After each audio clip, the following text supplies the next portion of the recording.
صلوا علی الحبیب صلی اللہ علی محمد صلی اللہ علیہ وسلم۔ خوف خدا کا مطلب یہ ہے کہ اللہ تعالیٰ کی بے نیازی، اس کی ناراضگی، اس کی گرفت، اس کی طرف سے دی جانے والی سزاؤں کا سوچ کر انسان کا دل گھبراہٹ میں مبتلا ہو جائے۔ یہ ہے خوف خدا عز و جل کا مطلب، کہ اللہ بے نیاز ہے، ہم نیاز مند ہیں۔ یہ کتنا اہم موضوع خوف خدا۔ اگر کسی کو خوف خدا نصیب ہو جائے، اللہ کی ناراضگی کا خوف نصیب ہو جائے کہ میرا رب مجھ سے ناراض ہو گیا تو میرا کیا بنے گا۔ اب میں جو گناہ کر رہا ہوں، میں جو عمل کر رہا ہوں، کیا وہ عمل کرتے وقت میرا رب مجھے دیکھ رہا ہے؟ یقیناً دیکھ رہا ہے۔ اب میرا رب میری گرفت پر قادر ہے؟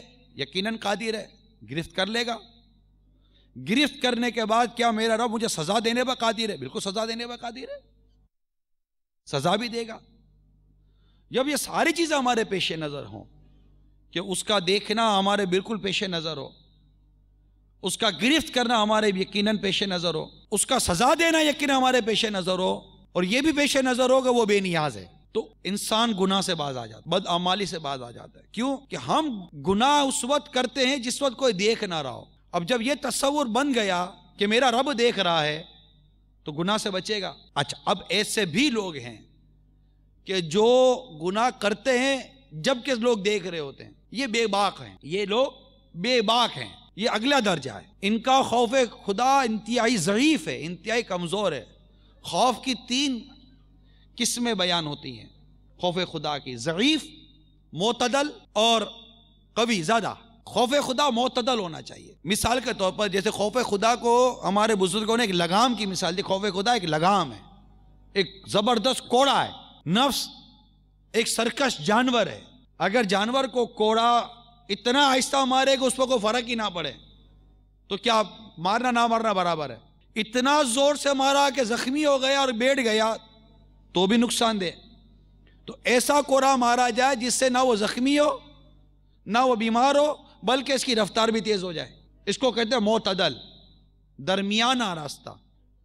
لیکن جو پہلا طبقہ ہے جو خوف کی بات تو کرتا ہے لیکن ہے بے باک، اس کو زیادہ غور کرنا ہے کہ میں ایسا کیسا بے باک ہو گیا کہ اللہ سے بھی حیا گئی اور اللہ کے بندوں سے بھی حیا گئی، کہ کوئی دیکھ رہا یا نہیں دیکھ رہا اس کی کوئی اس کو پرواہ نہیں۔ اب وہ بھی ہر گناہ نہیں، چند گناہ ہیں جن کے بارے میں بندہ سب کے ساتھ کر لیتا ہے۔ مثال کے طور پر فلم دیکھنا ہے، یہ بھی ناجائز اور حرام، کہ پکچر میں کیا ہوتا ہے، عورت ہے، بے پردہ عورتیں ہیں، بے حیا عورتیں ہیں، گانا ہے، بے حیائی ہے، اڑیانی ہے، اور کیا ہے اس کے بغیر فلم تو بنتی نہیں ہے، وہ فلم ہی نہیں ہے، فلوپ ہو جائے گی۔ اب یہ فلم دیکھنا یہ ہے تو بے حیائی، ہے تو گناہ، لیکن چونکہ بدقسمتی سے ہمارے معاشرے میں اسے برا نہیں سمجھا جاتا۔ اللہ کے نزدیک گناہ ہے، اللہ کے نزدیک برا ہے، لیکن چونکہ اسے لوگ برا نہیں کہتے اس لیے بندہ بے باکی کے ساتھ کر رہا ہے۔ اچھا، اب آ جائیے شراب۔ اب شراب لوگوں میں اب بھی بری ہے، ہر ایک شراب کو اچھا نہیں کہتا، تو شراب اب بھی بری ہے، لہذا اللہ کے نزدیک بھی شراب بری ہے، لیکن چونکہ یہ شراب لوگوں کے نزدیک بھی بری ہے، لہذا اب لوگوں کے بیچ میں دن دہاڑے شراب نہیں پیتا، وہاں اللہ سے نہیں ڈر رہا، بندوں سے ڈر رہا ہے۔ ہمارا جو خوف خدا یا خوف کا جو عالم ہے نا، یہ بڑا ہی وہ ڈسٹرب ہے، کوئی اس کی کوئی سمت نہیں ہے، کوئی اس کا سرا نہیں ہے، مطلب کوئی اس کا وہ طریقہ ہی نہیں ہے ہمارا۔ ہم عجیب و عجیب قسم کے لوگ ہو گئے۔ ہم اللہ کے بندوں سے ڈرتے ہیں مگر اللہ سے نہیں ڈرتے۔ یہ بنیادی وجہ ہے کہ جب بندوں کے دل سے اللہ کا خوف نکل گیا تو ان بندوں کے دلوں میں مخلوق کا خوف آ گیا۔ اب یہ لوگوں سے ڈرتی ہی، قوموں سے ڈرتی ہے مگر رب سے نہیں ڈرتی۔ جب تک مسلمان رب سے ڈرتا تھا ساری قوم مسلمان سے ڈرتی تھی، جب مسلمان نے رب کا خوف نکال دیا اب مسلمان ساری قوموں سے ڈرتا ہے۔ یہ مسلمان قوم جو سب قوموں کے آگے ہاتھ جوڑ کر کھڑی ہو جاتی ہے، اس کی وجہ یہ ہے کہ اس مسلمان قوم نے اپنے رب کا خوف اپنے دل سے نکالنا شروع کر دیا۔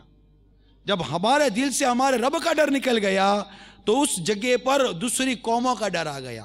جب ہمارے دل میں رب کا ڈر تھا، رب کا خوف تھا، دوسری قوموں پر مسلمانوں کا ڈر تھا، مسلمانوں کا خوف تھا۔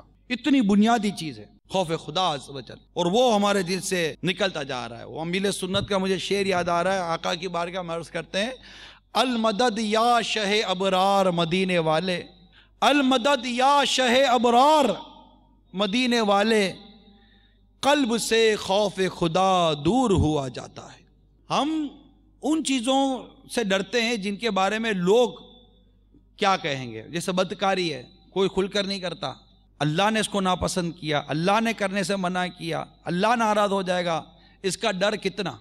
گانا سنتا ہے تو یہ تو گانا تو اب جس کا ایسا مذہبی ذہن بنا ہوا ہے، مدنی ذہن بنا ہوا ہے، وہی بچتا ہے، باقی گانا نہیں سنے گا تو موبائل فون میں میوزیکل ٹیون سنے گا، کسی بھی طور پر اپنے آپ کو تسکین دے دے گا کہ یار چلو مزہ آ گیا، کچھ میوزک کچھ تو سنا، موبائل کے نام پر ہی سن لیا، ورنہ تو یوں اگر سننے بیٹھتا تو لوگ مارتے کہ ارے مولانا میوزک سنتا ہے، لیکن موبائل فون میں میوزک بجتا ہے تو کوئی مولانا کو کیا بولے گا کہ مولانا میوزک سنتے ہو۔